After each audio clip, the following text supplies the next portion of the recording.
അല്ല, നിങ്ങൾ തമ്മിലെന്തോ പ്രശ്നം? എല്ലാ റിലേഷൻഷിപ്പിനുള്ള പോലത്തെ പ്രശ്നം മാത്രമേ ഞങ്ങൾ തമ്മിലുള്ളൂ.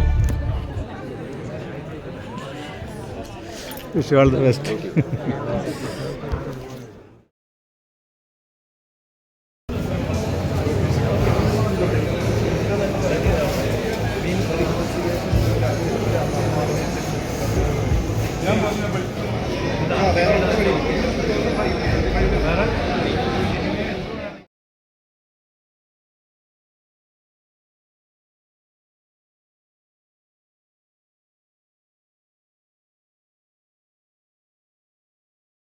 വിനയൻ എന്ന് പറയുന്ന സംവിധായകൻ്റെ ആദ്യ സംരംഭമാണെന്ന് നമുക്ക് തോന്നുന്നില്ല.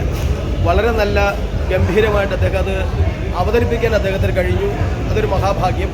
അതുപോലെ തന്നെ സ്ക്രീൻ പ്ലേ അതെല്ലാം വളരെ ഗംഭീരമായിട്ടുണ്ട്. അഭിലാഷ് പിള്ള എന്ന് പറയുന്ന വ്യക്തിയുടെ പ്രഭാവം ശരിക്കും കഴിവ് തെളിയിച്ച ഒരു പടമാണ്. പിന്നെ ഏറ്റവും നമുക്ക് മനസ്സുകൊണ്ട് ഇഷ്ടപ്പെട്ടതെന്ന് പറഞ്ഞാൽ അഭിനേതാക്കളെ സെലക്ട് ചെയ്തു, പുതുമുഖങ്ങളെ ആണെങ്കിലും പോലും അവരെ സെലക്ട് ചെയ്ത് അവരെ കൊണ്ട് ഇത് അഭിനയിപ്പിക്കാനുള്ള സംവിധായകൻ്റെ കഴിവും ക്യാമറാമാൻ എല്ലാ ടെക്നീഷ്യൻസ്മാരും വളരെ ഗംഭീരമായിട്ടൊരു ശ്രേഷ്ഠമായ ഒരു പടമായിട്ട് തന്നെയാണ് കഴിയുന്നത്. ഇത് ജനം സ്വീകരിക്കും. അതിനപ്പുറത്ത് കേരളത്തിൽ നടക്കുന്ന ക്രിമിനൽ പശ്ചാത്തലം ഇത്രയും വ്യക്തമായിട്ട് അവതരിപ്പിച്ച ഒരു സിനിമ അടുത്ത കാലത്ത് ഉണ്ടായിട്ടുണ്ടോ എന്നൊരു സംശയം. ഇങ്ങനെയാണെങ്കിൽ ജനം ഇതിലേറെ പ്രതികരിക്കുകയും ചെയ്യേണ്ട കാലഘട്ടം അതിക്രമിച്ചു. ജനങ്ങൾ പ്രതികരിക്കേണ്ട സമയമായി.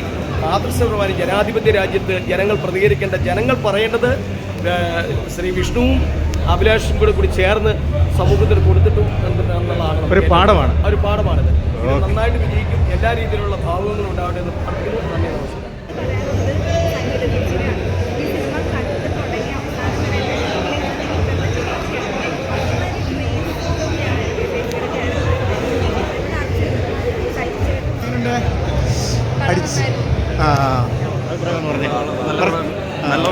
ക്രൈം ഇതിൽ പോലീസ് സ്റ്റേഷൻ ചെയ്തില്ലേ? ബ്രില്യൻറ്റ് മേക്കിംഗ് ആണ് അത്. ക്രൈം ത്രില്ലറാണ്. അതായത് ഇതിൻ്റെ സ്റ്റോറിക്കാണ് ഇതിൻ്റെ പ്രാധാന്യം. ഈ സ്റ്റോറി നല്ല രീതിയിൽ ഡയറക്റ്റ് ചെയ്ത് വിനയ് സാറിൻ്റെ മകൻ ആദ്യമായിട്ടൊരു പടം ചെയ്യണമെന്ന് തോന്നില്ല.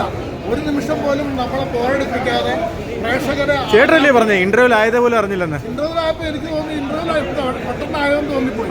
അപ്പൊ അത് കഴിഞ്ഞിട്ട് പോലും അതിനേക്കാളും കൂടിയാണ് പടം കയറുന്നത്. ചേട്ടാ എങ്ങനെയുണ്ട് ആനന്ദ് ശ്രീവാലെ പറ്റി രണ്ട് വാക്ക് പറഞ്ഞു? ആനന്ദ് ശ്രീവാലിനെ പറ്റി എന്താ പറയേണ്ടത്? ഒരു ത്രില്ലിംഗ് ആക്ഷൻ കോമഡി എന്ത് വേണമെങ്കിലും നമുക്ക് പറയാവുന്ന ഒരു സിനിമ. കാരണം 100% നമ്മുടെ വിനയൻ സാറിൻ്റെ മകൻ ആദ്യമായിട്ട് ഡയറക്ഷൻ ചെയ്തതെന്ന് തോന്നില്ല. കാരണം അത്രയ്ക്കും പ്രേക്ഷകരെ മുൾമുനയിൽ നിർത്തി ആ സസ്പെൻസ് അവസാനം വരെ കൊണ്ടുപോയി അദ്ദേഹം നല്ല മൂവിയാണ്.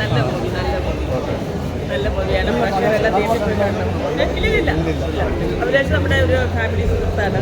നമ്മളിങ്ങനെ നമ്മുടെ ആൾക്കാരുടെ പടം ഇറങ്ങും നമ്മൾ കാണണ്ടേ.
അത്രയ്ക്ക് ത്രില്ലറായിരുന്നു.